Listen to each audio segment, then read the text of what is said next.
In this video, we study about what is decomposition reaction, a reaction in which single reactant breaks down to form two or more products is called decomposition reaction. जिसमें एक single reactant जो break down होता है दो और more products में, उसे हम डिकम्पोजिशन रिएक्शन कहते हैं.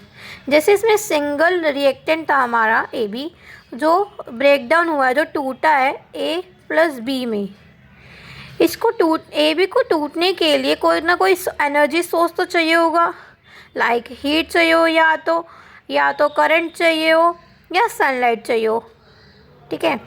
ड्यू टू दिस फैक्टर ये तीन टाइप्स में बांटा गया decomposition reaction. First thermal decomposition reaction, second electrolytic, third photolysis. Mainly इसमें हम हीट के बारे में पढ़ेंगे, इसमें करंट के द्वारा डिकम्पोजिशन देखेंगे हम, और इसमें सनलाइट के द्वारा देखेंगे. डिकम्पोजिशन रिएक्शन क्या होता है, जिसमें जो डिकम्पोजिशन रिएक्शन है हमारा वो हीटिंग के द्वारा हो, मतलब हीट के द्वारा हो, उसे हम थर्मल डिकम्पोजिशन रिएक्शन कहते हैं. इसमें क्या हुआ है, फॉर एग्जांपल कैल्शियम कार्बोनेट लिया है हमने, जो हमारा हीट की प्रेजेंस में ब्रेक डाउन हुआ है कैल्शियम ऑक्साइड में और कार्बन डाइऑक्साइड में. जो कैल्शियम कार्बोनेट है हमारा वो हीट की प्रेजेंस में कैल्शियम ऑक्साइड में बना और कार्बन डाइऑक्साइड में बना, और हम कैल्शियम ऑक्साइड को हम क्विक लाइम भी कहते हैं.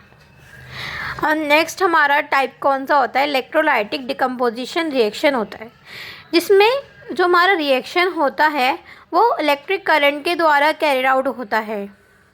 जिसमें जो हमारा सिंगल रिएक्टेंट होता है वो इलेक्ट्रिक करंट की प्रेजेंस में वो टू और मोर प्रोडक्ट्स में स्प्लिट होता है, मतलब ब्रेक डाउन होता है.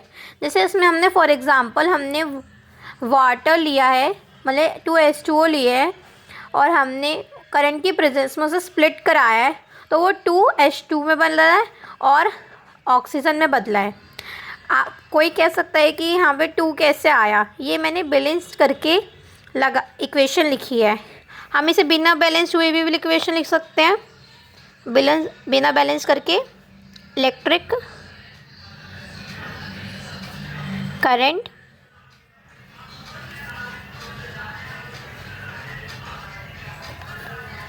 हम इसे बिना बैलेंस भी लिख सकते हैं. और थर्ड टाइप हमारा क्या आता है, जिसमें रिएक्शन जो होता है वो कैरिड आउट होता है सनलाइट की प्रेजेंस में. जो हमारा सोर्स हमें चाहिए होता है जिससे हमारा ये रिएक्टेंट ब्रेक हो, वो क्या है हमारा, इसमें सनलाइट है. ठीक है. और इस रिएक्शन को हम क्या कहते हैं, फोटोलाइसिस कहते हैं. इसमें क्या होता है, हमने सिल्वर क्लोराइड लिया है हमने इसमें, जो सनलाइट की प्रेजेंस में वो 2Ag में बदला है, मतलब सिल्वर में बदला है, और क्लोरीन में बदला है. ठीक है. मेनली हमने इन तीनों टाइप्स में क्या क्या देखा कि all the reaction is actually same, but इसमें एनर्जी जो सोर्स दे रखा है हमें, जो सोर्स ऑफ जिससे हम रिएक्टेंट को स्प्लिट करेंगे वो डिफरेंट है.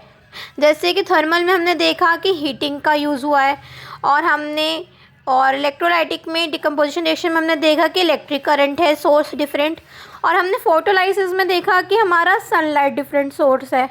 तो basically only source is changing. Thank you for watching this video.